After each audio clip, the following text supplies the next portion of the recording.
My mother snatched the key out of my hand before I even sat down. I hadn't said a word about it. I hadn't even taken off my coat. But Vivian Hartwell has always had a way of seeing the one thing you were hoping to keep quiet. And on that Thursday evening, in the dining room of Briarwood Estate, that one thing was a small brass key I'd found 3 weeks earlier in a box of my father's old shaving kits. "What is that?" she said. Not a question. A demand dressed up as one. I told her it was nothing, just something of Dad's I'd been carrying around. I should have known better than to bring it into that house at all. But some part of me, the part that still hoped, even after everything, wanted to ask her about it gently, privately, away from an audience, I never got the chance. Vivian crossed the dining room in 4 steps and pulled it out of my hand so hard it left a thin red line across my palm. The room went silent the way a room goes silent right before something breaks. My sister Bianca's wineglass stopped halfway to her mouth. Her husband Graham leaned forward the way men lean forward when they smell money in a room. Aunt Marjorie's fork paused over her plate. "This house," my mother said, her voice shaking, "will never be yours." Nobody at that table understood why a key the size of my thumb could provoke a sentence that big. I didn't understand it either. Not completely. Not yet. But I understood enough to know that my mother does not lose her composure over nothing.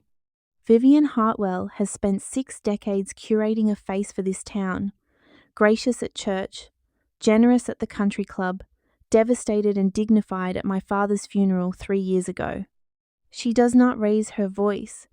She does not grab things out of people's hands in front of guests. She did both, over a key. I sat down anyway. I unfolded my napkin like nothing had happened, because that is the skill my mother taught me without meaning to, how to keep your face still while something inside you is screaming. I have been the daughter who absorbs things in this family for 34 years. I absorbed it that night too. But for the first time in my life, while I sat there with my palms stinging and my mother's words still hanging over the table, I felt something else underneath the hurt. Curiosity. Because Vivian Hartwell does not panic over nothing, and whatever that key opened, she did not want me anywhere near it. I noticed, too, the way the room had already decided how to read what happened. Nobody asked my mother why she'd grabbed an object out of my hand hard enough to mark my skin. Several of them looked at me instead, as if I'd been the one who caused the scene simply by carrying something quietly into a dinner. I have lived long enough in rooms like that one to recognize the pattern. A black woman raising her voice is treated as a problem to be managed. A white widow raising hers is treated as a woman under understandable strain. Nobody at that table needed to say it out loud. The silence did it for them. The table tried to move on the way Southern dinner tables do, with somebody mentioning the weather and somebody else complimenting the pot roast. Bianca, my younger sister, gave me a look I've seen my whole life, soft on the surface, satisfied underneath. She has always enjoyed watching our mother put me back in my place. It reminds her where she stands. Graham, her husband of 2 years, kept glancing at the closed fist where Vivian had hidden the key inside her cardigan pocket, and I watched something calculate behind his eyes. Graham Ellison has never once asked me about my life. He has always asked about the house. There was a moment small, easy to miss, when one of the neighbors my mother invited to round out the table, a woman named Cynthia Pratt, turned to me near the kitchen door and asked, pleasantly, if I could bring out more bread, the way you'd ask staff. I corrected her once, quietly. I am the older daughter, I told her. Not the help. She apologized, flustered, and Vivian laughed it off as an honest mistake, the kind of laugh that tells you it happens more often than anyone admits in that house. I have spent my whole life being mistaken for something smaller than what I am in rooms my own family built. That night, sitting at a table set with my grandmother's china, holding a napkin instead of the one object my mother feared most, I made a decision I didn't say out loud. I was going to find out what that key opened, whatever it cost me. My father, Richard Hartwell, died 3 years ago in the upstairs bedroom of that house, in a bed where I had spent the last 6 months of his life changing his sheets and reading him the newspaper because Vivian said the headlines upset her too much to read aloud. He was quiet in his final years, apologetic in ways he never explained. The night before he died, he held my hand and said, "I should have done this differently, Elena. I'm sorry it took me so long." I thought he meant being a better father. I didn't know, sitting at that dinner table with a thin red mark across my palm, that he might have meant something far more specific. Vivian excused herself early that night, claiming a headache, the same excuse she's used my entire life whenever a conversation got too close to something she didn't want to discuss. Bianca and Graham left soon after, Bianca brushing past me with a perfume cloud and a sentence meant to wound. "You really shouldn't upset Mom like that, Elena. She's not as strong as she pretends to be." I drove the 40 minutes back to my apartment in Charlotte, with both hands on the wheel and my mother's voice looping in my head. "This house will never be yours." I hadn't asked for the house. I hadn't asked for anything. I had only been holding a key. But somewhere underneath the hurt, a small, steady voice was already forming a plan. To understand why a key could undo my mother, you have to understand what Briarwood Estate has always meant in our family, and what it cost me to grow up in its shadow. Briarwood was built by my great-grandfather, a brick and ironwork colonial sitting on 6 acres outside Ashbourne Falls, North Carolina. It has always been the proof of something to Vivian, proof that the Hartwells belonged in rooms other families assumed they didn't. My mother grew up working class and married into old money, and she has spent every year since making sure nobody in this town forgets which side of that house she sits on now. I was the firstborn. For the first few years, I'm told, that mattered.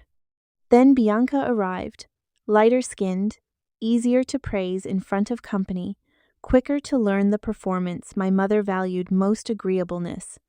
Bianca smiled when she was told to smile. I asked questions. In my mother's house, asking questions was the same as causing trouble. By the time I was 10, I understood the shape of my role in that family. I was the one who helped in the kitchen while Bianca was excused to rest her voice before piano recitals. I was the one who walked to school because Bianca got carsick, conveniently, on the days I needed a ride. I was the one corrected for talking too sharp, for looking too serious, for not smiling the way a Hartwell daughter was supposed to smile in photographs. There was a comment my mother made once, when I was 12, that I never repeated to anyone until years later.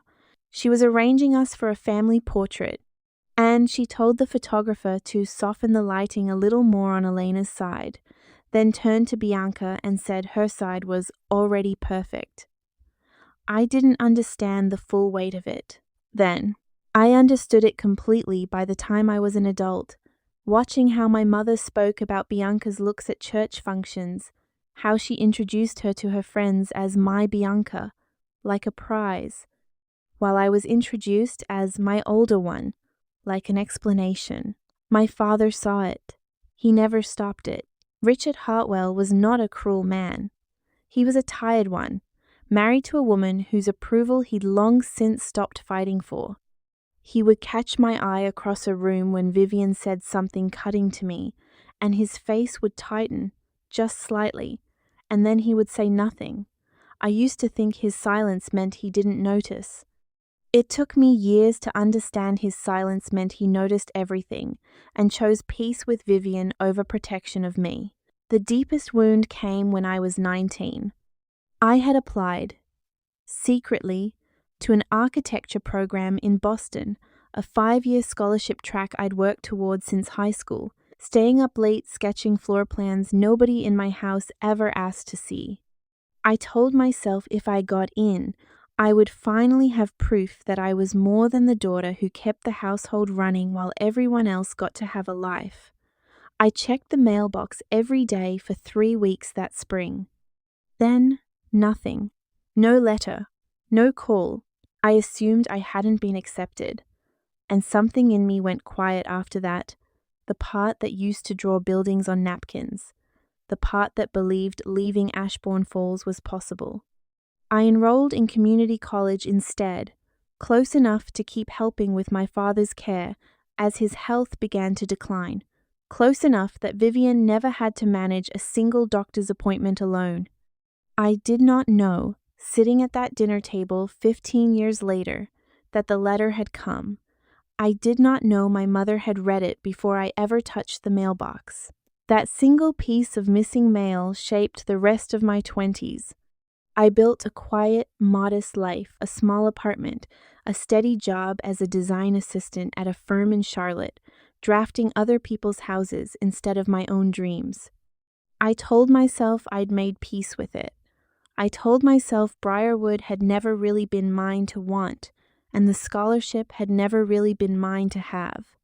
Bianca, meanwhile, was sent to a private college Vivian paid for without blinking, came home engaged within a year to Graham Ellison, and was given the title of the daughter who finally did something right, though nobody in that family could quite say what.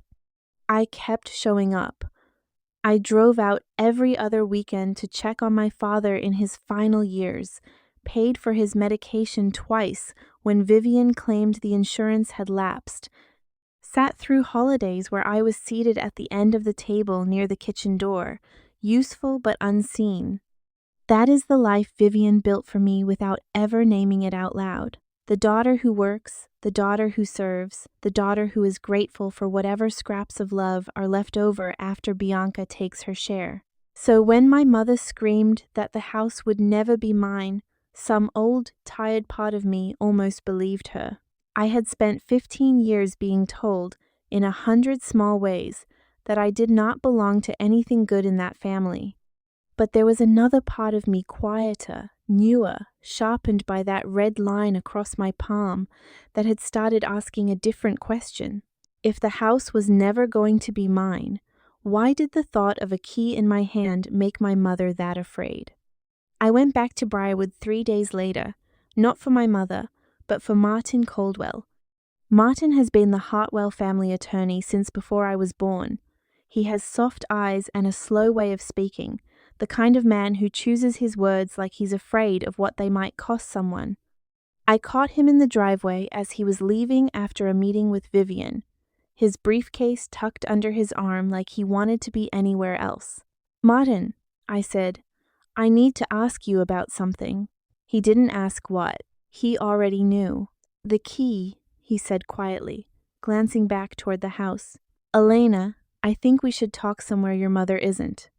We sat in my car at the end of the long gravel drive, far enough from the windows that Vivian couldn't see us, and Martin told me something that rearranged everything I thought I understood about my family.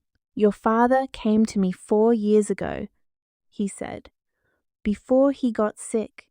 He wanted to make changes to his will, and he asked me to keep certain documents separate from the estate file your mother had access to. I asked him what kind of documents. "There's a safe in your father's old office," Martin said. "He had it installed himself, no contractor, no one else in the house knowing. He gave me a copy of the key the same week. I was told not to say anything until you found the original on your own." My hands had gone still on the steering wheel. Why would he do that? Martin looked at me for a long moment before he answered, and when he did, his voice had the weight of 15 years of guilt behind it. "Because he didn't trust your mother not to interfere, Elena. And he was right not to. He wouldn't tell me what was inside the safe. He said it wasn't his place, that Richard had been specific about that Elena has to find it herself, in her own time, the way he found his own courage too late. But Martin did tell me one thing that made the floor tilt slightly under me. Your father left written instructions about the estate," he said. "I haven't filed anything publicly yet because he asked me to wait until you came looking. He said you would. He said you always come looking for the truth, even when it costs you." I drove to the back of the property after that. Past the rose garden Vivian has photographed for every Christmas card since 1998, to the old equipment shed where I knew I'd find Caleb Morris. Caleb has worked the grounds at Briarwood for 41 years. He taught me to ride a bike in the side yard when I was 7, the same summer my mother told me I was too old to be climbing trees like some little boy. He has always called me Miss Elena, even when I asked him not to, because he says some respect should be given whether or not it's returned. Your mother used to tell people I was part of the property. Caleb told me once, years ago, without bitterness, just fact. Like the hedges, like the fountain. I learned a long time ago not to expect this family to see clearly who keeps it standing. I think that was the first time I understood Caleb, and I had something quietly in common in that house, both useful, both underestimated, both watching the same family from just outside its warmth. I told him about the dinner, about the key, about what Martin had just told me. Caleb set down his rake and looked at the house for a long moment before he spoke. Your daddy spent the last year of his life trying to fix something, he said. I don't know everything, Miss Elena, but I know he asked me once, near the end, whether I thought you'd ever forgive this family. My throat tightened. What did you tell him? I told him I didn't know, Caleb said. I told him forgiveness depends on what a person finds out and how long they were lied to before they found it. He told me something else that afternoon, something small, but it lodged itself in my mind and refused to leave. In the final months of his life, Richard had asked Caleb to bring a locksmith to the property quietly on a day Vivian had gone to her sister's for the weekend. Caleb didn't know what the locksmith changed. He only knew Richard had paid him in cash and asked him not to mention it in front of the rest of the house. I left Briarwood that day with more questions than I'd arrived with, and one certainty growing steadier in my chest with every mile back to Charlotte. My father had spent his last year preparing something, and my mother had spent the 3 years since his death making absolutely sure I never got close enough to find it. That night, alone in my apartment, I took out the small notebook I keep for work sketches and started a different kind of list, not floor plans this time, but names, dates, the order of things I needed to understand.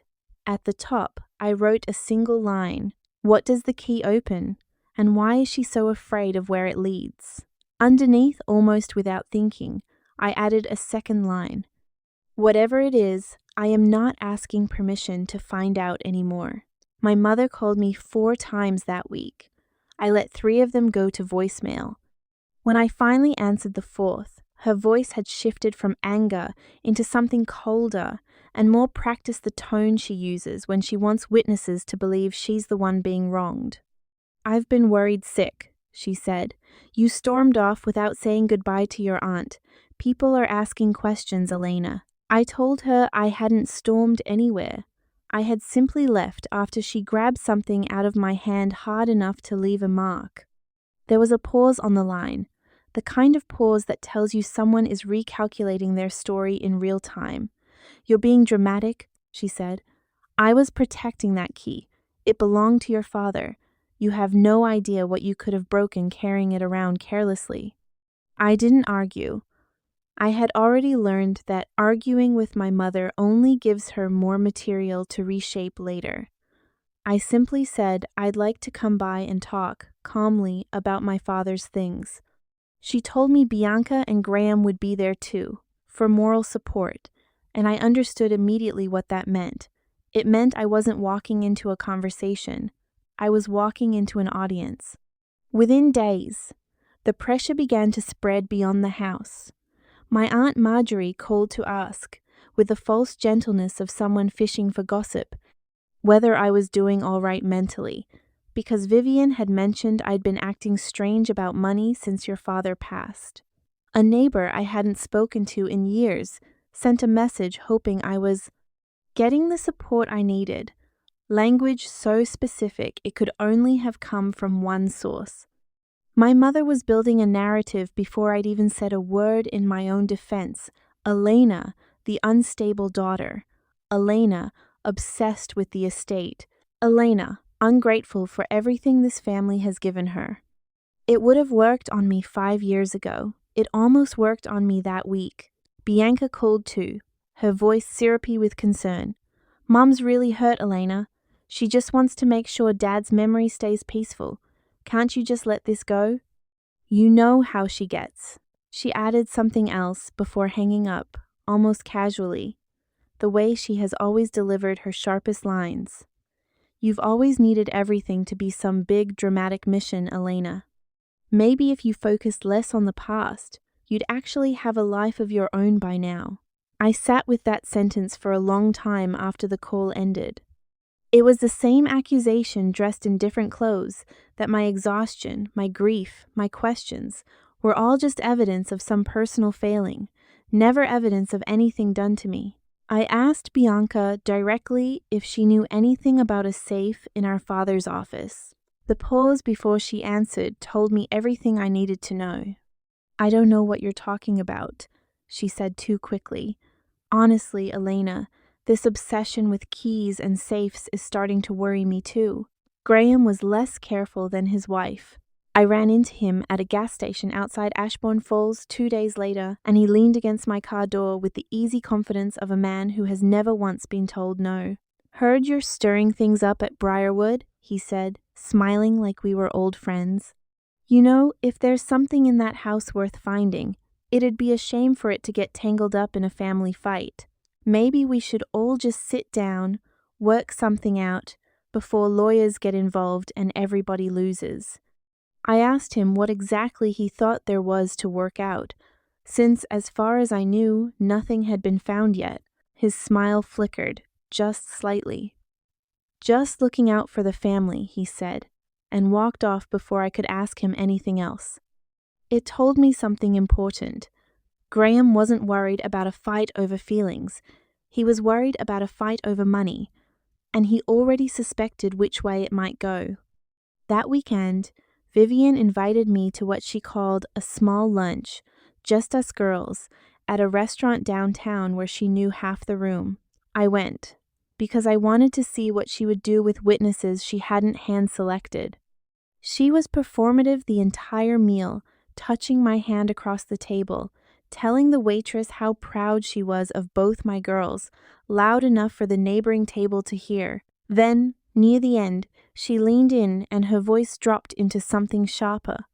I need you to stop asking Martin questions, she said. It's embarrassing for this family, Elena. People talk. Don't make your father's memory into a circus over some old key. I asked her, calmly, why a circus would happen at all unless there was something worth performing about. She didn't answer that. She paid the check, smiled at the people she recognized on the way out, and told me in the parking lot, low enough that no one else could hear, that I should think very carefully about what kind of daughter I wanted to be remembered as. I drove home that night, replaying every conversation from the week, the calls, the rumors, Graham's gas station threat dressed as concern, my mother's smiling cruelty in a public restaurant. None of it had shaken the truth loose, but all of it had confirmed something I needed to know. They were afraid, not of me causing a scene, of me finding something real. And people who are afraid, I was learning, eventually say more than they mean to. The mistake came at church, of all places, 3 weeks after the dinner. Vivian has attended the same Sunday service at Ashbourne Falls Community Chapel for over 30 years. She sits in the same pew, greets the same families, performs the same gracious widow role she's perfected since my father died. I went that Sunday because Caleb had mentioned, almost in passing, that Vivian had been telling people at the chapel a very specific version of our family's troubles. I sat 3 rows back. I wasn't trying to be seen. After the service, in the church courtyard, Vivian was holding court with a small circle of women, including Marjorie and 2 of the country club wives who treat my mother's opinion like scripture. I heard my name before I reached the group. Just so disappointing, Vivian was saying. Elena's been struggling since Richard passed. Grief affects people strangely. She's convinced herself there's some hidden fortune in that house, going around accusing family members, harassing our attorney. I've tried to be patient, but I worry she might need real help. One of the women murmured something sympathetic. Marjorie, to her credit, looked uncomfortable, glancing toward me before I'd even said a word, as if she sensed I was close enough to hear. I stepped forward. "Mom," I said evenly, "why don't you tell them exactly what you think I'm wrong about? Specifically." The courtyard went quiet the way that dining room had gone quiet 3 weeks earlier. Vivian's face shifted surprise first, then the practiced recovery she's used my whole life. "Elena, sweetheart, we're just having a conversation." "About me," I said, "in front of people who don't know me. So let's be specific. What exactly have I accused anyone of?" She hesitated, and in that hesitation, she made her mistake. Trying to recover ground in front of an audience that mattered to her image, she said the one thing she should never have said out loud. "You're chasing a key that opens a safe your father set up specifically so I would never have access to it," she snapped. "I don't know what's inside, Elena, and frankly, I don't care to. But I won't have you turning your father's private business into a public spectacle just because you've decided you're owed something." The courtyard had gone very still. Marjorie's eyes had widened. One of the country club women glanced between us, clearly recalculating everything she'd just heard moments earlier about my instability. Because Vivian had just confirmed, in front of 4 witnesses, that a safe existed, that she didn't have access to it, that my father had deliberately built something private, away from her control. She had spent 3 weeks telling everyone I was imagining things. She had just proven, in her own words, that I wasn't. I didn't gloat. I didn't raise my voice. I simply said, "Thank you for confirming that," and walked back to my car while the courtyard buzzed quietly behind me. Marjorie called me that evening, her voice different than I'd ever heard it, uncertain, almost apologetic. "Elena," she said, "I've known your mother 58 years. I have never heard her slip like that. What is actually in that house?" She told me something else too, almost as an afterthought, though it stayed with me longer than anything else she said that night. "Your mother always made it sound like you were the difficult one, the one who couldn't let things rest." Standing in that courtyard today, I realized I have never once actually heard your version of any of this. Not really. Not until today. I told her I didn't know yet. But I told her something else too that I intended to find out, and that when I did, I hoped she would remember which version of the story she'd actually witnessed with her own ears. The following day, Nora Whitlock called my cell phone for the first time. A reporter for the Ashbourne Falls Courier, she explained she'd been quietly looking into property and probate filings around town after a tip about irregular estate paperwork. A tip, it turned out, that traced back to whispers from the church courtyard. "I'm not trying to make this harder for you," Nora said. "But if there's something wrong with how your father's estate was handled, I think you deserve to know it before your family decides the story for you." I agreed to meet her. Not because I trusted the press, because I had just watched my mother hand 4 strangers a piece of the truth without meaning to, and I understood, finally, that the more pressure she applied to keep me quiet, the more she revealed about exactly what she was protecting. Vivian had spent her whole life controlling every room she entered. That Sunday, for the first time, a room had slipped out of her hands in front of witnesses who mattered. It would not be the last time. Martin called 2 days after the church courtyard, his voice tighter than I'd ever heard it. "Your mother knows I've been talking to you," he said. "She's threatening to find new counsel for the estate. Elena, I need to tell you something before this goes any further, and I need you to understand why I waited." We met at his office that evening, the blinds drawn, a thin file folder sitting between us on the desk like it weighed more than paper should. Your father came to me 4 years ago specifically because of a letter, Martin said. A university acceptance letter, addressed to you, from an architecture program in Boston. The room tilted. I had not thought about that letter in years. I had buried it so deep I'd convinced myself it never existed at all. For a moment I was 19 again, checking that mailbox every afternoon, telling myself it was fine, telling myself Boston had simply chosen someone better. I had built an entire adult identity on top of that disappointment, the steady one, the practical one, the daughter who didn't need big dreams because she had learned early that dreams weren't really meant for her. Sitting in Martin's office, I felt that whole identity crack slightly, not because it was false, but because it had been built on a lie I never agreed to. He found it, Martin continued, almost by accident, going through old filing boxes in the attic 8 years after the fact. Your mother had kept it, unopened, as far as he could tell, then opened and resealed. He confronted her about it. She admitted she'd intercepted it the spring you turned 19, because she didn't want to lose you to Boston while she still needed help at home. I sat very still. Somewhere underneath the shock, an old, exhausted 19-year-old version of myself finally exhaled, 15 years late. Your father was never the same after that, Martin said quietly. He told me it was the moment he understood exactly what kind of harm his silence had allowed. That's when he started changing his will. That's when he had the safe installed.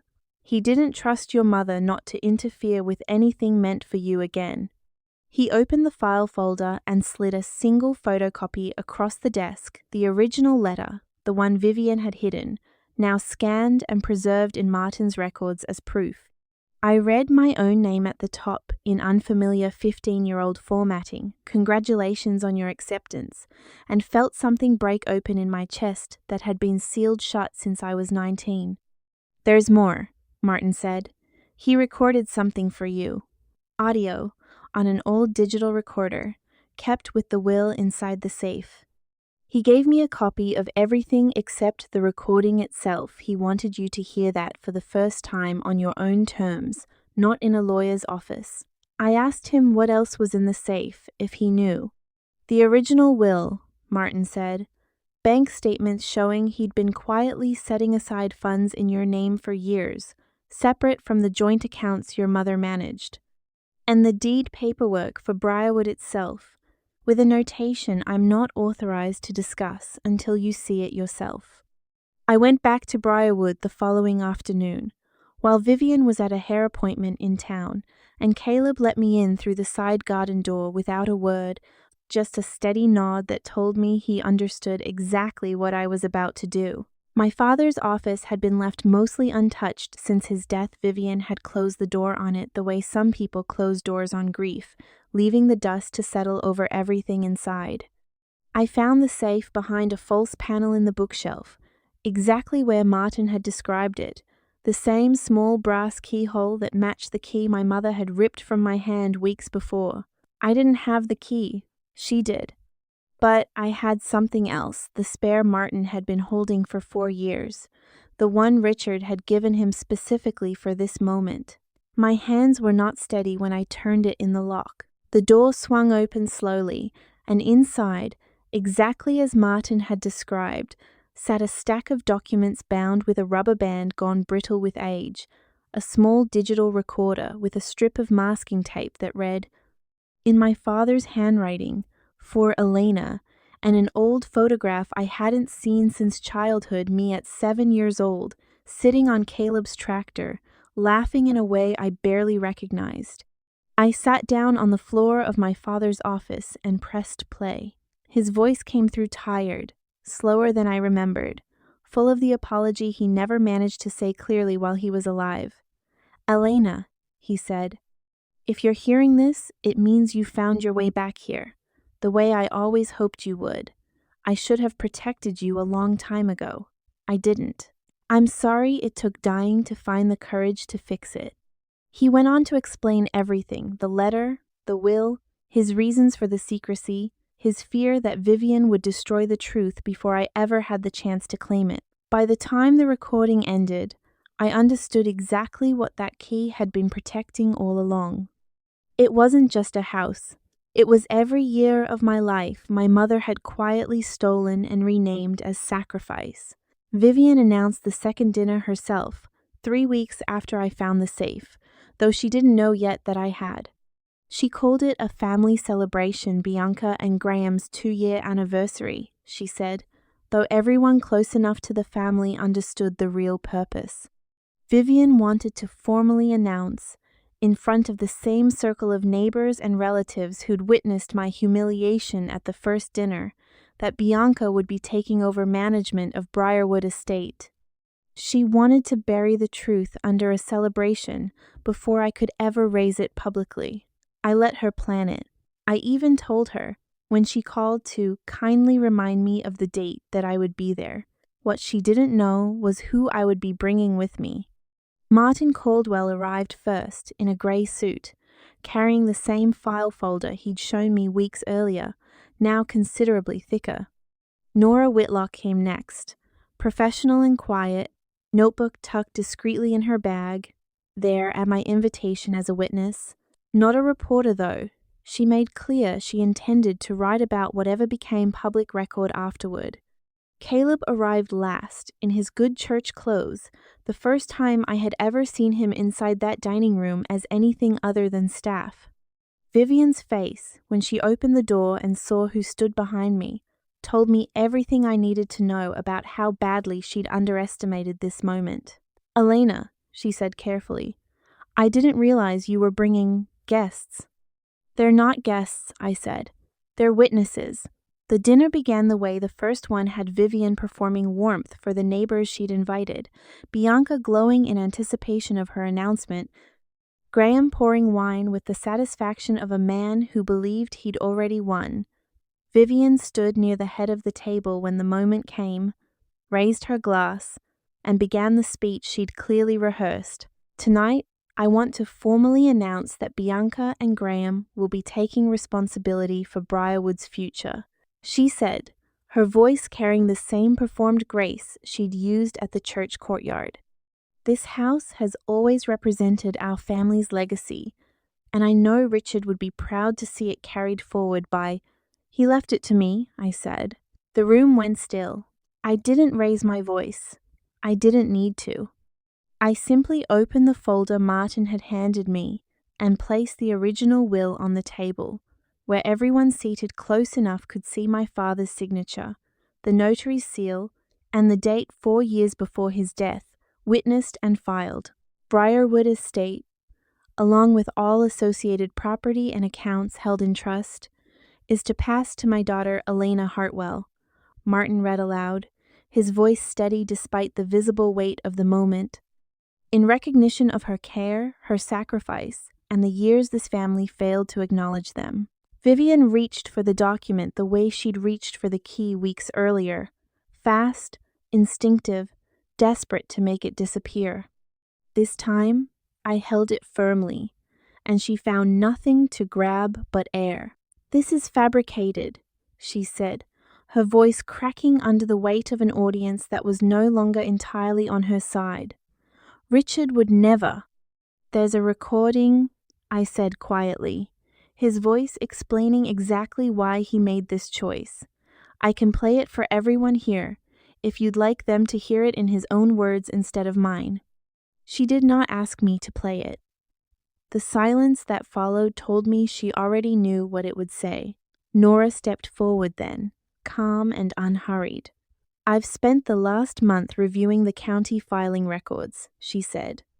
"This will was notarized and on file years before Richard Hartwell's death. There's no fabrication here, Mrs. Hartwell. There's simply a will your family chose never to honor." Marjorie, sitting near the end of the table, set down her fork and looked at her sister with an expression I had never seen on her face before, not gossip, not curiosity, but disappointment. "Vivian," she said quietly, "is this true?" My mother did not answer her sister. She looked instead at me, and for one unguarded second, beneath the fury and the performance, I saw something else entirely: fear. The same fear that had made her rip a key out of my hand weeks before. Fear of being seen, finally, exactly as she was. Bianca's voice broke the silence, thin and panicked. "Mom, you said you told me this house was supposed to be mine." "I also found the university letter," I said, turning to her directly for the first time that evening. "The one you knew about and never mentioned, Bianca. 15 years of my life, gone, because both of you decided I didn't deserve to know it existed."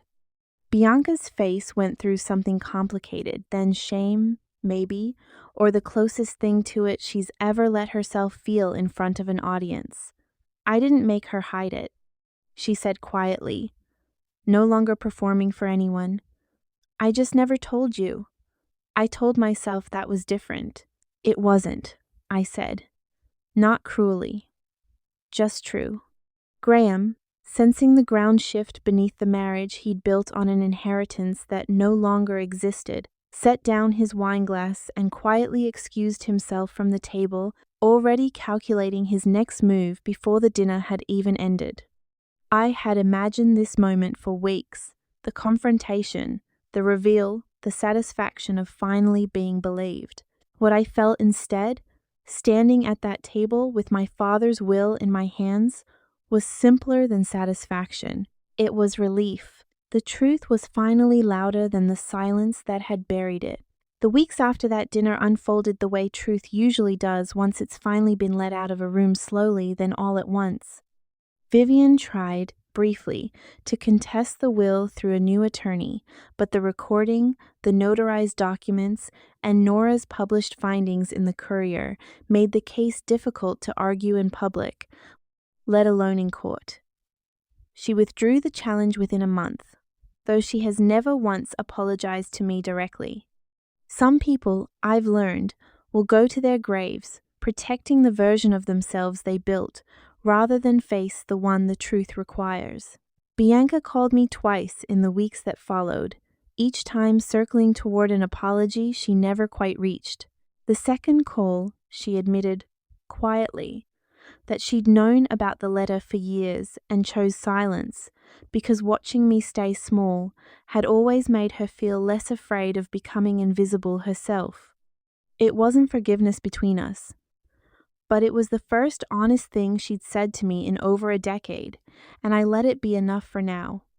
Graham left Bianca 4 months later. Without an estate to inherit, the marriage revealed itself for what it had always been built on. I heard, secondhand, that he's already remarried someone else's family fortune 2 states away.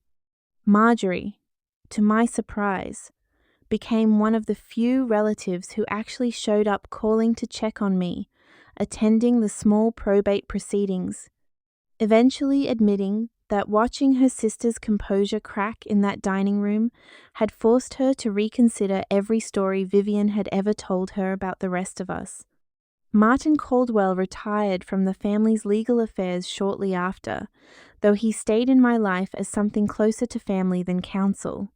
He told me once, over coffee, that representing my father's last wishes was the first time in years he'd felt like his work actually mattered. Caleb still tends the gardens at Briarwood. I asked him, the week the paperwork finalized, if he'd consider staying on permanently. He laughed and said he'd been planning to retire there whether I asked him to or not. I moved into Briarwood slowly, room by room, the way you reclaim something that was taken from you in pieces. I found my father's old office easiest to sit in. Strange as that sounds, the place where the truth had finally been waiting for me, patient and unbothered by how long it took me to arrive. I didn't sell the estate, though I considered it more than once. Instead, I used the design training I'd never fully abandoned, the one buried under 15 years of believing Boston had rejected me, to draft new plans for the property myself. The East Wing, once used for storage and unused guest rooms, is now a small residential center for women rebuilding their lives after family financial abuse and dependency women who, like me, spent years being told their labor was love and their silence was gratitude. We opened 6 months ago. 12 women have come through the program so far. I sit with each of them at intake, and I ask them one question before anything else. What did your family tell you that you finally stopped believing? Some of them cry when I ask it. A few laugh, surprised, like nobody has ever phrased it that plainly before. One woman, a few months ago, told me her family had convinced her for a decade that she was too sensitive for noticing the same patterns I'd spent my own decade convincing myself I was imagining. I didn't tell her what to feel about that. I just told her she was allowed to keep noticing. I drive past my father's rose garden most mornings now, the one Vivian used to photograph every Christmas, and I've let it grow a little wilder than she ever would have allowed. Caleb says it suits the house better this way, less arranged, more honest. I keep the old brass key on a small stand on my father's desk now, the same desk where I first heard his voice apologize through a recorder 15 years too late. It doesn't open anything anymore. The safe stays unlocked these days, mostly empty, a closet instead of a secret. But I keep the key anyway, because it taught me something my mother never meant to teach me. Some people will rip the truth out of your hands the moment they sense you're getting close to it. The only thing that matters is whether you let go. I didn't.